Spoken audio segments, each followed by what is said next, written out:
যাব লাগে হাইগিলা এটা ডাঙৰ চৰাই দীঘল দীঘল ঠেং থাকে সকলোৱে হাইগিলা এটা ডাঙৰ চৰাই ডিঙিত দীঘল মনা থাকে দেখাই দিয়া ডিঙিত দীঘল মনা থাকে হাইগিলা এটা ডাঙৰ চৰাই গহীন গহীনকৈ খোজ কাঢ়ে হাইগিলা এটা ডাঙৰ চৰাই দীঘল দীঘল ঠোঁট থাকে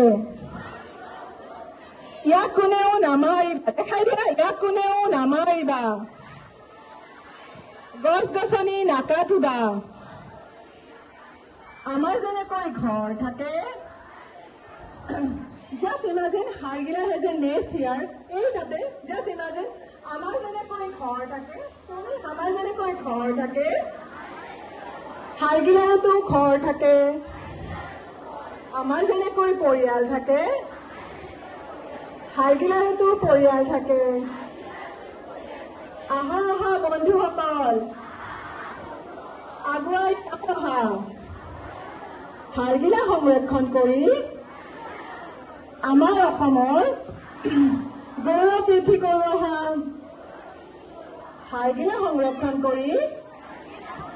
আমাৰ এতিয়া স্কুলৰ নাম সকলোৱে কৈ দিব লাগে আৰু জয়ে with pride গৌৰৱ বৃদ্ধি কৰোঁ আহা প্ৰকৃতি সংৰক্ষণ কৰি আমাৰ স্কুলৰ নামটো আৰু এবাৰ with pride গৌৰৱ বৃদ্ধি কৰোঁ আহা হয় ধন্যবাদ সকলোৱে বহুত কষ্ট হৈছে হয়নে সেইখিনিয়ে আছিলে হয় আৰু বাইদেৱে মোক ক'ব দিছিলে মই সকলোকে পুনৰ বহুত ধন্যবাদ বাইদেউক ইনভাইট কৰাৰ কাৰণে প্ৰিন্সিপাল বাইদেউ